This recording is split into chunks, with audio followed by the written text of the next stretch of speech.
All right, yo, welcome back to the Who's Right podcast. And guess what? We are together because the Mets swept the series against the Pirates. Let me know what you're saying. Come on, give me a comment. How you feeling? Let us know how you're feeling. Hey, but before we get started, hey guys, remember to like this video, subscribe to the channel, and again, let us know how you feeling. We're on cloud nine over here, but Victor, how you doing? What's going on, y'all? Like we said, we're on cloud nine because the Mets are in business. What do we say? We're going to be contenders this year. We're going to prove and shock the world that the Mets are here to stay for sustainable winning. And that starts now, not next year. And this is what we're proving right now. Three series in a row, we're killing off these hot teams. And it's not like they're going cold because we saw with the Braves and even with the Royals, they bounced right back to when they lost those series to the Mets. They came back and won their consecutive series, and even the Braves actually even swept Houston this past week. So it's not like we're catching them while they're cold. We're playing these hot teams while they're hot and beating them up. And people want to say it's luck, but listen, it's good baseball is what I'm seeing, and I'm on cloud nine. You can't take me down from that right now. Yeah, absolutely, absolutely. Yeah, you can't take me down either. This is what we expected the Mets to be in the beginning of the season. We started off rough, 0-5, and kind of not what we were expecting. We were expecting a hitting team, right, to score some runs. What we weren't expecting is it to be the role players that keep us afloat, right? We expected Alonso, Alvarez to make some noise, and right now, why it feels so good is because it's the role players that are doing the job while other guys are not hitting as well. And so let's break it down. Let's break it down. Game one, we had a gritty outing by Quintana. He gave us what we expect Quintana to give us, right? He's not an ace, but he's a gritty pitcher, right? He's out there grinding, fighting at every at bat, and and eventually we're gonna see him kind of stretch out his outings from 5 innings to 6 innings.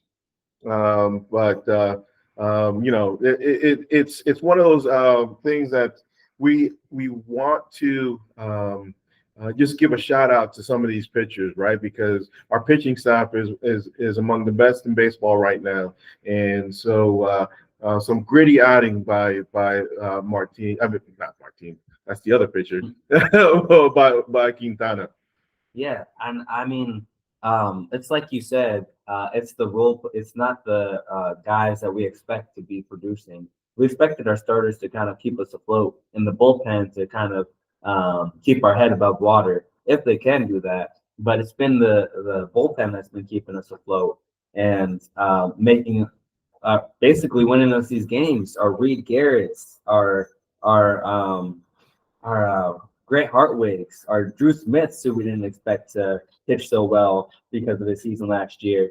All these guys are contributing to wins, and they're not, and they're having to make up for our starters not being able to go a full 6 innings, and that's like the bare minimum of what we're asking, because like we said last episode, this can't keep up. Like we can't sustain winning this way. Eventually, those arms get tired. You see Reed Garrett have a 0 ERA right now. That's going to change. We can't expect that to just be a theme throughout the year. But the only way to combat that is with length. And so Quintana is pitching well, but we need to see more out of him. And like you said, I think at the beginning of the season, he's more of like that fourth or fifth starter. So this might be what we get from Quintana. But these other guys need to step up, like Sean Manaea, we'll get into that later. Needs to pitch a full six. Going against a hot Dodgers team is going to be so important to save our bullpen out west. And so just as long as we can keep the ball rolling, I don't want to just rely on our bullpen arms. Yeah, no, for sure. And my apologies, guys. I jumped the game too. I completely jumped over the Hauser start. So I don't know if that's a thing that I'm kind of predicting. Hauser maybe go, once Singer comes back, goes to the bullpen. But yeah, Quintana did well in fighting it out in game two against Jones, who looks like a top pitcher coming up in the league. Pittsburgh did us a favor by pulling him out after 5 innings. And so, kudos to Pittsburgh on helping us out in game two. Because, like we said, we've been saying, Quintana's not an ace, but he was going up against an ace and kept us in the game as much as he could. Yeah, and he did as much as he could, but when you have those 3-2 counts, that rack you up, it just doesn't keep you in games. But yeah, going back to game one with Adrian Hauser, I think he had 5 walks on the day, which is, they say that's not very characteristic of Adrian Hauser, but I can't say that it's not characteristic of him, because this has been 2 starts now that he's ran his pitch count up. Since the beginning, he's gotten into trouble with those first few innings. Here was the last couple, and hasn't been able to recover. And getting up to 100 pitches in 5 innings is not good. But it's really cool. You mentioned they're young guys. They have a lot of young guys coming up in the Pirates organization. It's cool to see what they're developing there. This guy's just 22 years old and is pitching like that. But maybe they're weary because they see what's happening with Spencer Strider and him being a flamethrower as well. They're managing his load, taking him out after only 56 pitches. But maybe that's the future of baseball too, something we're going to have to get used to. I hope not. I hope that these starters can keep on going as long as they can, because it's really cool when you see pitchers pitch a full game. But that's just might be the future of baseball. Well, and to talk about that a little bit, it's kind of weird in a sense, because it's kind of one of those numbers that they said he's pitching 5 innings, right? But his pitch count was let me get that number out here. He was at 56 pitches. 56 pitches, right? And so to me, it's weird, because what if he was at 90 pitches in 5 innings, right? Then you have the you're kind of like, okay, then it's fine, right? But what if he could have gotten 90 pitches through 7? That's why that's the confusing part, that they have these numbers, but they don't always add up, because 57 pitches, and what if he would have had 90 pitches in the 5 inning outing, right? What's the difference between throwing 20 more pitches? I know they're going to say the up downs and stuff like that, but I still don't get that too much. Yeah, not only that, I pulled up the official number, 59 out of 59 pitches, 50 of them were strikes. So he wasn't missing the strike zone. He didn't lose control at all. He didn't walk anybody, and he struck out 7, which is crazy, because usually when pitchers are getting taken out, it's because, like you said, they're running their pitch count up and they're losing control. And that last inning that he was out there, it looked like he got into a little bit of trouble, but he was able to get out of it.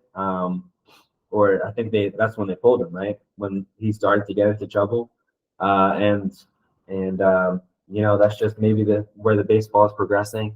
But let's just hope that they don't shield him too much, because we saw what happened with Yuri Perez in Miami, and that's not good for a pitcher either. But anyway, that's just our thoughts on Jones this start. But Quintana looked like a Quintana start. But it's really encouraging to see the Bulldog that he is being out there. Each and every one of our pitchers looks like they have something to prove this year, and that's what you like to see. Yeah, no, for sure. And that takes us to game 3. We finally got the outing that it's still a little shaky, but we finally got the outing that we wanted from Severino, right? 6 innings. We finally got it. I don't know if the home run by Marte in the 3rd inning kind of took a little bit of the weight off, of Severino and allowed him to get to six, but we got the outing that we wanted from Severino. Hopefully now he can kind of build on that and build to a 6, 7 consistent outing each time that he comes out. Yeah, I'm hoping so. Because watching yesterday's game, it seemed like he was getting into trouble a lot early. I think the first 4 innings, he had a base runner on or a leadoff base runner, on the bags to start the inning, which is something that we never want to see, especially when you get to these bigger teams, these battery teams that have guys that can actually drive in runs. The Pirates are not known for their big bats, and so luckily we didn't have to get into trouble there. But with Severino, there were a couple of ground ball double plays that he had that were able to get him out of the inning. But who knows if he wasn't able to get those and how much longer he would have lasted. So we still I'm not super high on this start from Severino. I still want to see some more out of him because it didn't seem like he still had the stuff to get him through. He lacked a little bit of control and was just able to get some ground ball double plays that were able to get him out of innings. But let's see some more out of that. Let's see some more control, some more strikeouts, and some more length out of him. Yeah, no, for sure, for sure. Let's keep building Severino. So let's get to who stood out in this series, and we kind of were talking offline a little bit, and we think that Bader is starting to heat up and starting to hear the footsteps of Tyrone Taylor, and he stood out. So yeah, and if they keep on playing like that, DJ Stewart had a great series too. He didn't do too bad either. He had a great hit in game one. It just proves that David Stearns is the man building up these benches to have depth, so that when we need to call on a bat, that they're able to produce. And let's just hope that we can keep the train going. Beta looks like he's got the groove back because last year he said he played with a lot of injuries. He wasn't able to get the bat on ball a lot comfortably. But maybe that changes this year, and maybe we can get the Harrison Bader that we haven't seen for a while. No, for sure, and if he can get his back going, just to acceptable amount, he's going to be a dangerous player because of his Golden Glove ability in the outfield. So so we kind of agreed that Bader was a standout player for the Mets series. But we get to our second question of any concerns that we have in this series. And honestly, my biggest concern is there's not a lot of concern, but my biggest concern is how much punishment Francisco Alvarez is getting. Between self-inflicted, the way he slid into the base yesterday, or between him getting smacked on the wrist by a bat because he's standing. He's positioned too close to the batter behind home plate. That's really my biggest concern. Because I do believe the other concerns would be the pitchers not going into the later innings. But I think after the series we're going to start building on that. But my biggest concern is the Alvarez getting beat up because that affects his bat.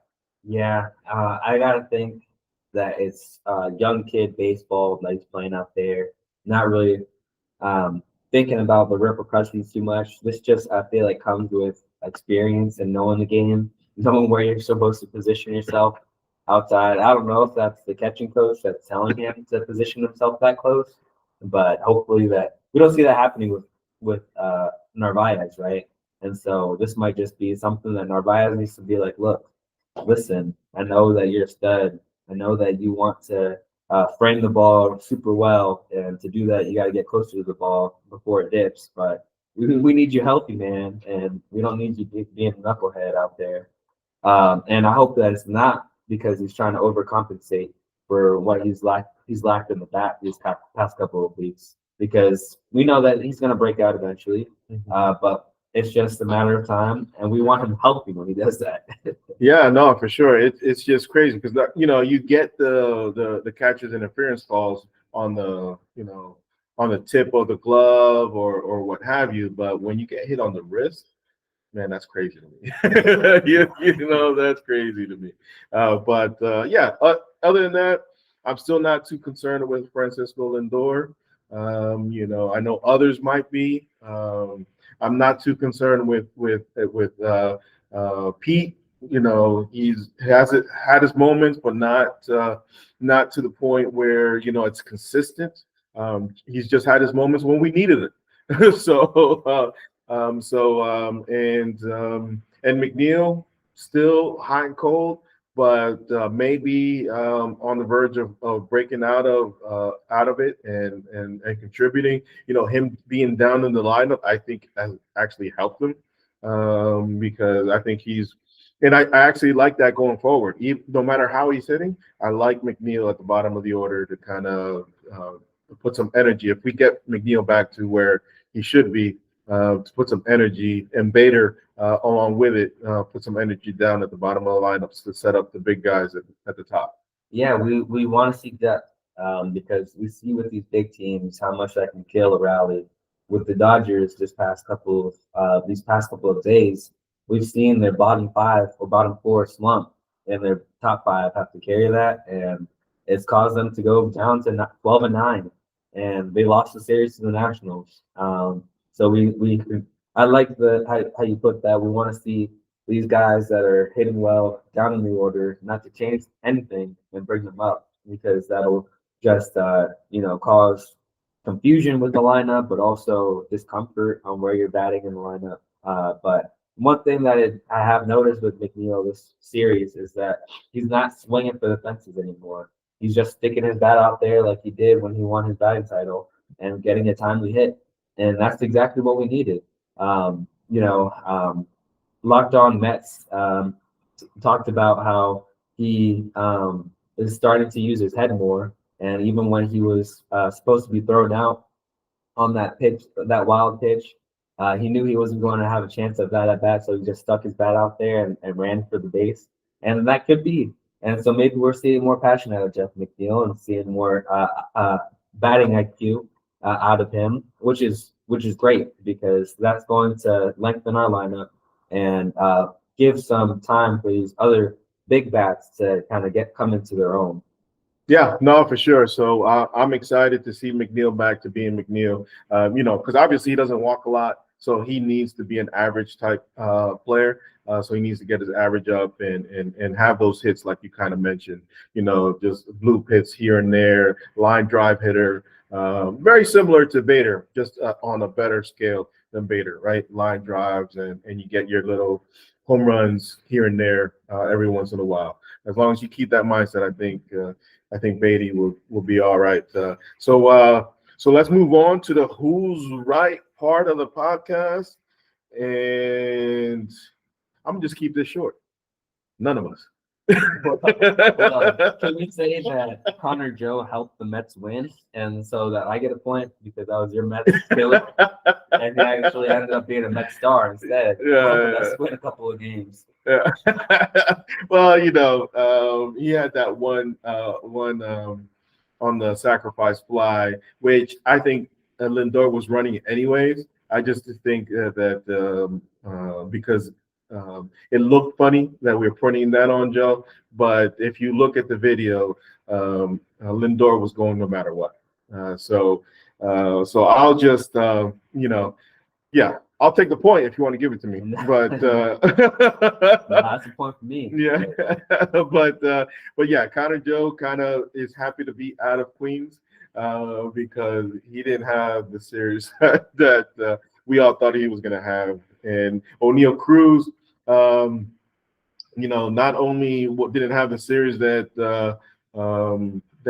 he wanted to have, but also had the little playground incident happened to him where he got his legs caught between, he got his legs knocked over to his other legs and kind of got shook up a little bit by Big D. I've never seen that before on the field, but that's what I actually appreciate being short. Because a short guy would just tumble and get back up. When you're tall, it's timber, you just But not only did he get beat up there, but he got beat up at the plate too, man. He's not the hitter that I thought he would be this series. He's looking really I don't know, he's kind of looking like Lindor a little bit on the right side of the plate, or on the left side of the plate. Yeah. Yeah, no, for sure. He did that. And as far as the Mets standouts that we were thinking for the game, you had Alonso and I had Beatty. And Alonso, had a couple hits in the series, and Beatty got hurt. And luckily from what it sounds like, it's more of a scare than anything. But this whole hamstring thing kind of goes back to Drew Gilbert at the beginning of the season, right? If you feel something, say something, because if he sits out 2 games, we're fine, right? But with Gilbert, I think he aggravated it more from first to second, and that's why he's kind of out for a long period of time, because we haven't seen Gilbert yet. So hopefully we see Gilbert soon, but it's one of those things that it just stinks that guys don't, as soon as they feel something, say something, because this could have been a lot worse. Luckily, in this case, Beatty made the out in that play where he felt it, but he could have not said something and gone to play the field the next inning. Instead, he said something. They took him out as a precaution. He even said it was more of a scare than anything, and I'm okay. I don't mind not winning the Who's Right part of this podcast, as long as we have Beatty for the long run. Yeah, we just want to keep these guys healthy. That's it. And yeah, I mean, Pete and Alonso. I mean, Pete is Alonso. Pete Alonso, Francisco Lindor, Brandon Nimmo kind of broke out a little bit, but these top guys haven't really been hitting. Brett Beatty is always going to kind of get you a hit. It seems like every game he's put out there. I'm glad that he's all right too, but man, I just need these other guys to start producing, because we can't just keep on betting on them and not get anything. But it is what it is. I'm not too concerned about Alonso yet. That we knew that's the kind of hitter he is. He's kind of streaky, but when he's hot, he's hot. So we thought he was going to start getting hot based off his Kansas City Royals series. Francisco Lindor is who I'm really concerned about. Because even when he was batting on the right side of the plate this time, he still had some hits, and he's evening out his numbers, but not on the good side.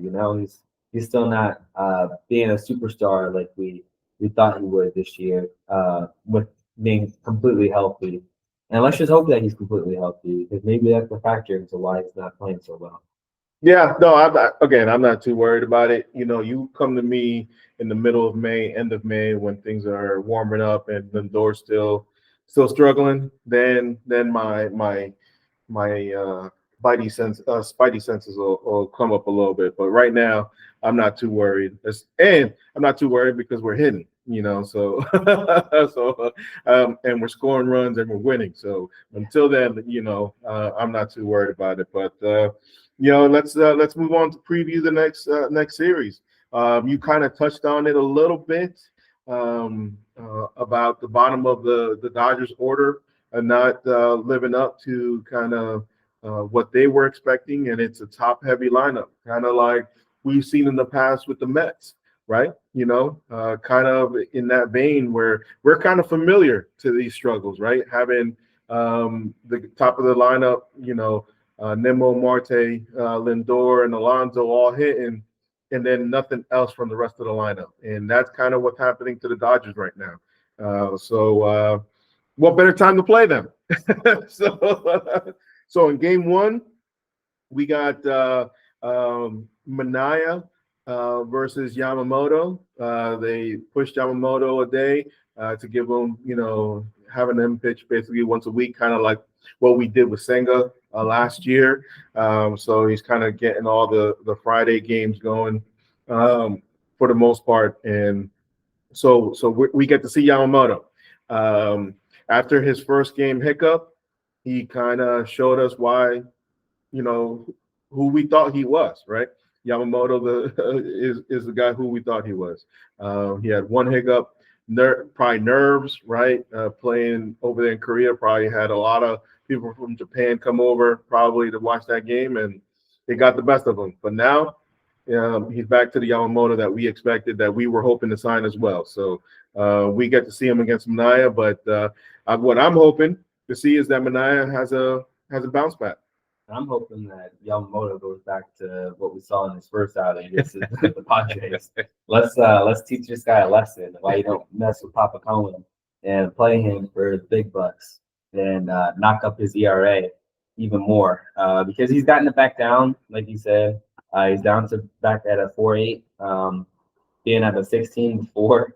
So let's hope that we can knock that back up, get his pitch count up, and even get his get him out of the game early because he only lasted 2 1/3 at over in his first start, and that caused the Dodgers to have to use their bullpen, and they're relying a lot on their bullpen these days because although they're bringing up a lot of these pitching prospects that are getting their first taste of the major leagues, they're not lasting that long either, and I just hope that we can actually, because like we always say, this first game sets the tone for the rest of the series. And if we're able to get Yamamoto out there early, use the rest of their bullpen pieces out early, then that sets us up great for the rest of our starters, and even better for Manaya having some breathing room because I imagine that he's nervous going into this battle against the formidable Yamamoto. And if we can relieve some pressure off of his back by scoring some runs early, then that's going to go a long way. Yeah, no, for sure. I would love to see that. So, and I do expect a bounce back from Manaya, and maybe being out in the sunny California will wake up Lindor. Being in the hot weather, feeling good. So it's one of those things. That I think it was they were talked about it in the broadcast yesterday with Hartwig. Hartwig, Detroit guy, but has moved to Port St. Lucie. And him playing in Syracuse this year, he kind of felt the cold a little bit more than he used to, because and some of these players that are always in hot weather like Hartwig or Lindor, so to speak, that live in Florida all year round. Maybe the cold weather does affect them a little bit in the beginning of the season. It might not affect them too much at the end of the season because they're already, they're acclimating with everybody else. But when you're spending all your time in hot weather and then all of a sudden come up, maybe that's why part of his slow start is why he's getting a slow start, because you go from Florida every single day in spring training to New York. So for half your games. So, but let's go on to game two. We got our boy, Jose Butto. You know what I mean? Yeah. The scoreboard, the Mets scoreboard. I don't know if you know about this, but the Mets scoreboard had it had the little saying, "I like big Butos and I cannot lie." Come on, let's go. Let's get that energy going, man. We gotta get behind our boy, Yeah. From doing him dirty, not making the opening day roster. We gotta get behind our boy and support the guy that's gonna carry us to a World Series. Jose Butto, come on.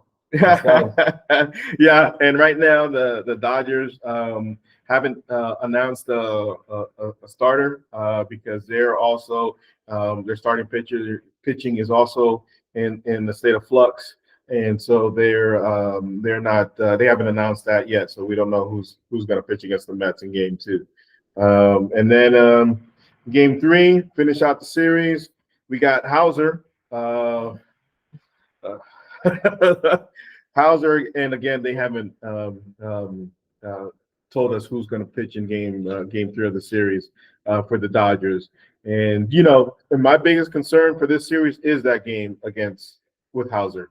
Because he's been walking a lot and going up against that top of the Dodgers lineup. Yeah, it's more going to be on our pitching, right? Because we can see this being another Brave series where we, gave up a lot of runs, but we also produced a lot of runs. And it could be the same, more of that. I don't think the Dodgers are as good as the Braves. I don't think they have the lineup to compete with them from 1 to 9. And so hopefully that gives us a little more optimism going into LA. But they do have a top 3 that's really, really good that you could say is better than the Braves top 3. But that's Freeman and Otani. Those are the guys that you got to worry about. Everyone else is really, not elite level stuff. You got your other guys that'll kind of hopefully they're hoping that they carry on the rally, but I'm hoping that we can squash the top 3 and the rest will just fall into place. But I don't know if we're gonna get Glass out of this series. No. I know that he pitched on the 14th or the 15th, so that would make him due to pitch on Friday or Saturday, or Saturday and Sunday. But I think that the Dodgers are just trying to keep their guys healthy, and that's always good news for us. Obviously, they're playing with more of a futuristic mentality where they're looking towards the World Series. And so this is the time to beat them. This is the perfect timing. They just dropped 2 out of 3 to the Nationals, and we can do the same. Just like the Braves counted us out, I feel like maybe they'll count us out too. Even though we're hot right now, they could also see us as not a threat and just kind of try to string together a win. But if they don't, then I don't know if they'll be too worried about it. But this is the time to jump on them. Yeah, I know, and absolutely. I forgot that Paxton's on their team, so it's one of those things that we might get a bullplay game, we might get a glass now game. We'll see. We'll see what happens. I agree with you. I think our bats are probably going to carry us for most of this series. But what I was looking at is their lineup and kind of the things I kind of harp on a little bit is the fact that we get too concerned of the righty lefty matchup thing in the lineups and they're not worried about it. I understand it's Otani and Freeman, but those guys are batting back to back. Sometimes you would see in other organizations where they would split those 2 guys up just because of the righty lefty thing. But those are 2 lefties batting back to back, and I wish that was something that more teams would focus on, not too much of this mixing it up and making sure we don't have the bats separated and stuff like that. So, but enough of that because I don't want to harp on it too much because analytics is going to half the time win over. But let's get to the predictions of the game. We're going to switch it up a little bit because our pitching staff is one of the top pitching staffs in baseball right now, and we're not giving them a lot of love. So included in our Who's Right part of the podcast, we're going to pick also a pitching start of the Mets side. Who do we think that on the pitching side we're going to have was going to stand out for us? So yeah, let's get started. I'm gonna let you get started first, and because I'm still the reigning champ, so I'll let you uh, keep going. Who do you think out of the Mets will stand out this series? Ah, man, that's hard because we want our big bats to come into play and to really keep this going. We're not going to rely on our small guys to continue to keep rallies going. But I'm really feeling like we have to back them up. We have to keep on cheering them on until they actually finally start producing. And maybe a change in scenery will change their approach and change their mentality going into this. But man, yeah, so I do want to go with a guy like that just to keep them going, but I'm not. I'm gonna go with someone that's been a little hotter as of late, that can steal some bags and really get us going. And I'm gonna go with Starlet Marte to be our best star this time around. All right, all right, all right. Yeah, I can't say, you know, I can't say anything against that. Marte is back to the top of the lineup, looking like Marte, and I'm loving to see it. Love to see Marte be Marte. So no, it's good pick.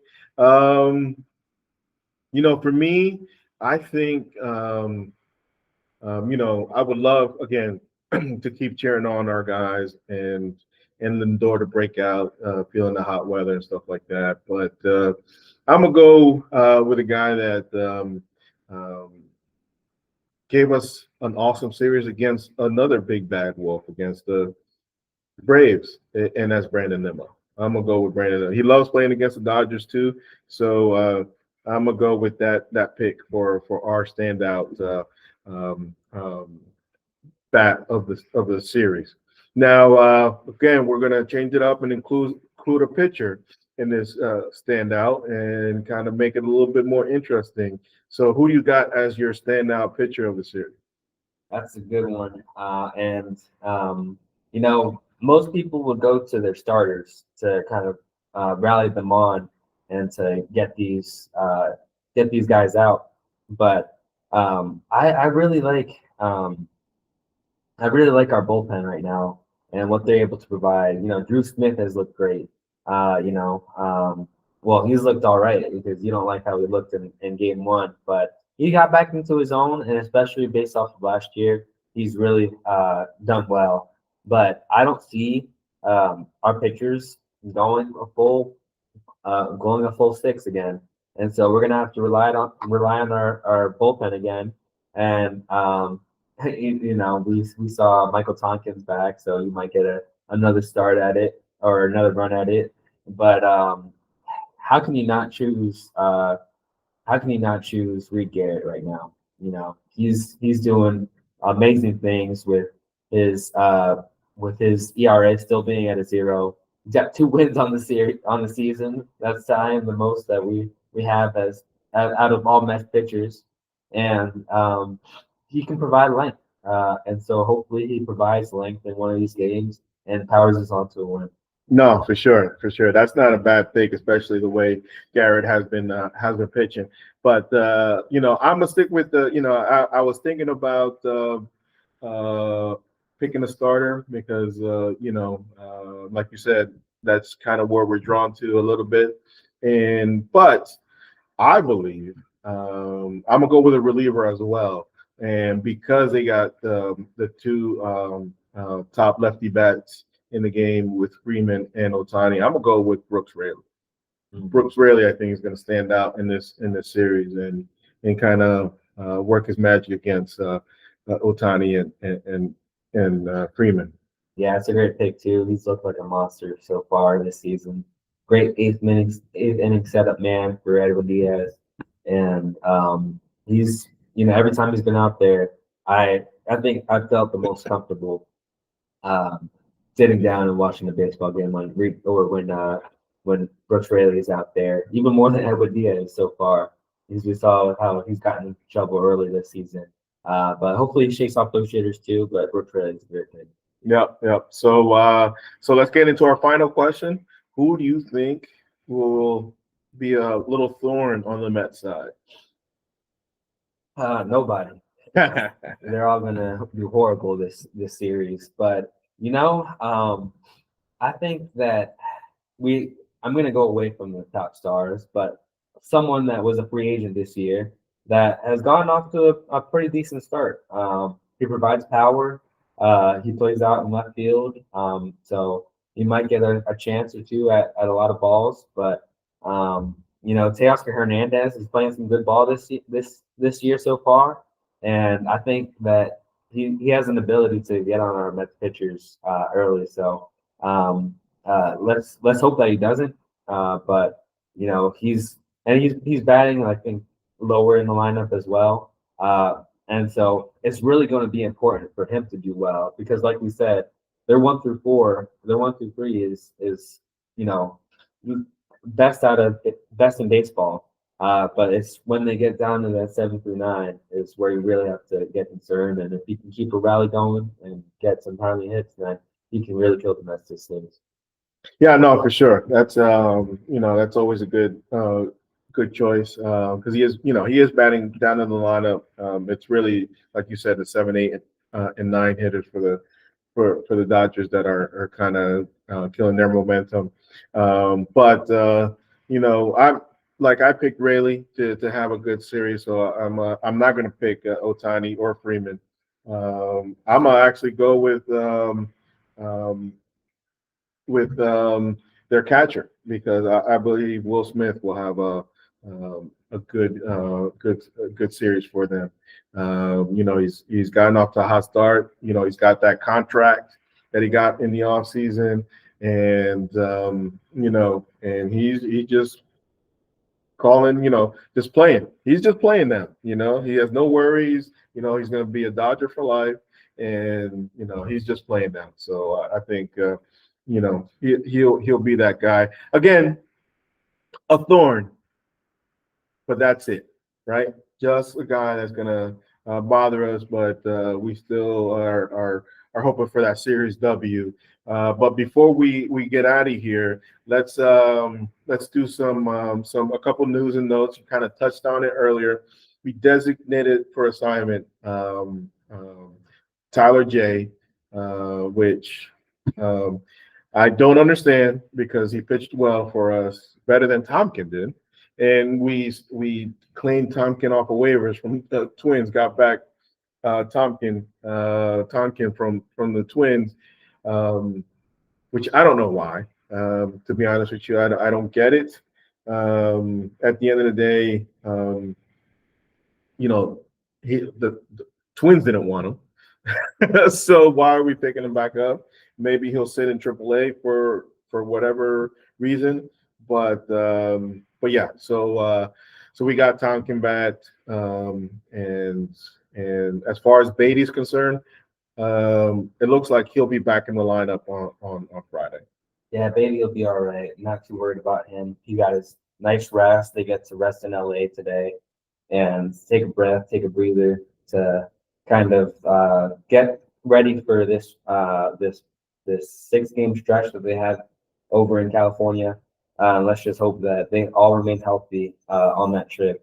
But man, it just pains me to see Tyler J after his emotional story coming up, making his major league debut, pitching well for us, and getting sent designated for assignment. I thought he had a minor league deal. That would have made more sense to me if he was just sent to the minor leagues to make more room for a guy like Tonkin. But I guess in Stearns we trust, right? He hasn't proved strong so far, and maybe he sees something in Michael Tonkin that we just haven't seen. Maybe he's just got the yips right now. He's just not pitching well. So hopefully he can get back on the horse. But man, my heart goes out to Tyler J. But there's no doubt that he gets picked up by another team. No, for sure. Well, hopefully not. Hopefully he gets through waivers and stays with the organization. And then JD Martinez.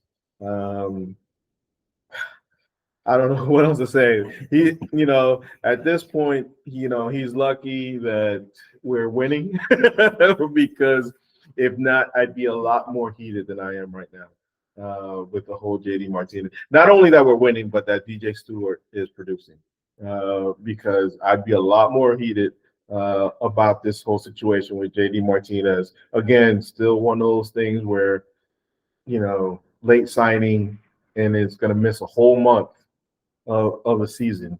Um, yeah, I still don't get it. Hopefully, he pans out to be the JD Martinez that we all expect. But I still have my concerns. I'm not counting on it. As I as far as I see it, we're playing baseball without JD Martinez this year, and that's how I thought we would go into the year before we signed JD Martinez, and I was still feeling confident. So this doesn't change my confidence level. Honestly, we might want to keep him down for as long as we're playing good baseball, because we're able to make some moves like having Tyrone Taylor bat in the lineup and DJ Stewart still bat hot. And maybe it's good that JD Martinez stays hurt so these guys can keep on playing winning baseball and not disrupt that momentum. But it would have been really cool to see him come over to the West Coast and play his former team as his debut with the Mets and really beat up on them. But I'm not going to hold my breath on that. He's an old man. Let him get his bed rest. Yeah, and Sean Reed Foley is back and doing his rehab starts and stuff like that. And he's set to go back to back in a couple games to see on his progression to come back to the major. So we're going to have some bullpen help again. So merry-go-round again with the bullpen, and we'll see what spot he takes once he's ready to go. And in final news, Senga threw off the mound this week, and so he's building up towards coming at the end of May. Yeah, like we said, this is the first to start off with Sean Reed Foley. It's great to see all these bullpen pieces come together, and especially now that we're having to use so many arms, so that David Stearns is able to send someone down, then call someone up. When we have these bullpen games like we have had so far this year, so that's going to continue to be in effect, and hopefully Sean Reed Foley can provide us depth with that. But with Senga, just like with JD Martinez, we're not going to wait on him. We're not going to rely on him to get us some wins. It's going to be awesome to have him back. Hopefully, he can make his first start at Citi Field and pitch a gem so that we can get the crowd behind him, get him feeling good, and get his season started off to a great start. But I'd rather him get some good starts in Syracuse or something, IA Brooklyn if he needs to, so that he can pitch comfortably. So that when he comes to the major leagues, he's not getting beat up and providing more stress on his shoulder to put him back on the IL. Yeah, no, for sure. And one guy I forgot to mention is Max Kranick. He did a rehab start this week too. So we got some reinforcements coming back this soon. So we'll see what's going to unfold there. And again, before one thing I want to mention before we get out of here is tomorrow we get to see the City Connect uniforms. So let's see what they look like, and hopefully that'll be the talking point of the week, probably. Yeah, it definitely will be.